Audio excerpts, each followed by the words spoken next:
Hello everyone, welcome back to echi ooruthu kitchen. எங்கள் recipe உங்கள் சமையலறையில். இன்னைக்கு நம்ம பார்க்க போறது நீர் உருண்டை, செட்டிநாடு ஸ்பெஷலான நீர் உருண்டை எப்படி பண்றதா நம்ம பார்க்க போறோம். நீங்க நம்மளோட சேனலை இப்பதான் ஃபர்ஸ்ட் டைம் பாக்குறீங்கன்னா மறக்காம சப்ஸ்கிரைப் பண்ணிருங்க. பக்கத்துல இருக்க பெல் ஐகானை பிரஸ் பண்ணிருங்க. வாங்க வீடியோக்குள்ள போலாம்.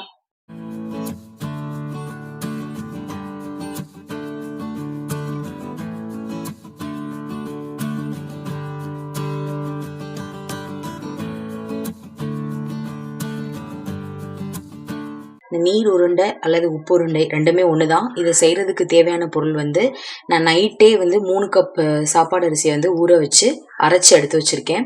அடுத்து நமக்கு 1 ஸ்பூன் கடுகு, 1 ஸ்பூன் உளுந்து, இதை நான் 2 பெரிய சைஸ் வெங்காயத்தை கட் பண்ணி ஸ்லைஸா கட் பண்ணி வச்சிருக்கேன்.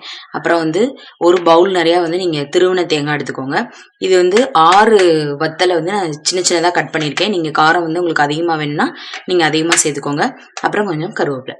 இந்த செட்டிநாடு ஸ்பெஷல் நீர் உருண்டை அல்லது உப்பு உருண்டை ரெண்டுமே நம்ம சொல்லலாம். இதை எப்படி செய்யறதுதான் நம்ம பார்க்க போறோம். ஒரு 2 ஸ்பூன் தேங்காய் எண்ணெய் இதில் நம்ம ஆட் பண்ணிக்கலாம். கொஞ்சம் கூடுதலாவே நீங்க விடலாம், அப்பனா கொஞ்சம் நல்லா டேஸ்டா இருக்கும். ஆனா கண்டிப்பா நீங்க தேங்காய் எண்ணெயில தான் இதை செய்யணும். கொஞ்சம் எண்ணெய் சூடாகட்டும்.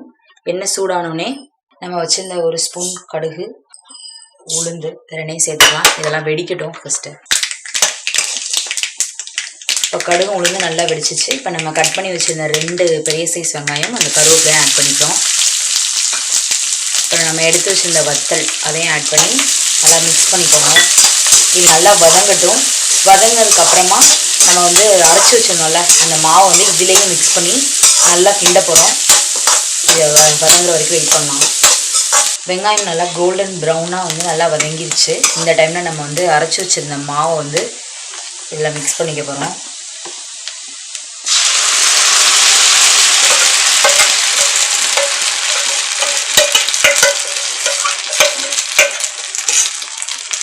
எல்லாத்தையும் ஆட் பண்ணியாச்சு. நல்லா கிண்டணும். இந்த மாவு நல்லா வத்திரும். இப்படி நீங்கள் கிண்டிகிட்டே இருந்தீங்கன்னா நல்லா குறைஞ்சிரும்.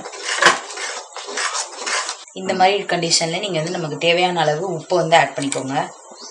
ஆட் பண்ணிட்டு நல்லா மிக்ஸ் பண்ணிடலாம்.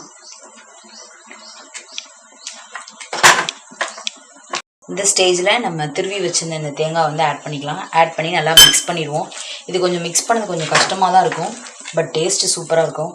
ஸோ அதுக்காகவே நம்ம இதை கிண்டலாம். இந்த ஸ்டேஜ் வந்தோடனே நம்ம ஸ்டவ் ஆஃப் பண்ணிட வேண்டியதான். என்னென்னா கையில் மாவு ஒட்டாது. இந்த சூடோடு இது நம்ம உருண்டை பிடிச்சோன்னா தான் நிற்கும், இல்லாட்டி வந்துடும். இதே மாதிரி பிடிச்சி ஒரு இட்லி கொப்பரையில் வச்சு அவிச்சிட வேண்டியதான். இது மாதிரி சின்ன சின்ன உருண்டையாக உருட்டி நீங்கள் இட்லி தட்டிலே வச்சிடலாம். ஃபுல்லாக நம்ம தட்டு ஃபுல்லாக வச்சுட்டு அதுக்கப்புறமா உள்ளே வச்சிடலாம்.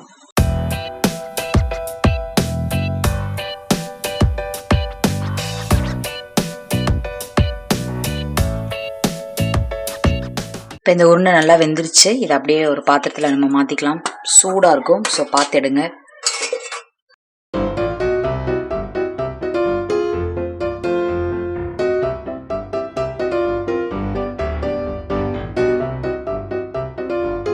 சுவையான உப்பு உருண்டை ரெடி ஆயிடுச்சுங்க. இதுக்கு சைடு எப்பயுமே தேங்காய் சட்னி தான் சூப்பராக இருக்கும்.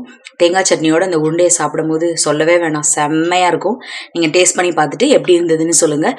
வேறொரு ரெசிபியில உங்களை எல்லாம் சந்திக்கிறேன். Until then, it is bye from Sita.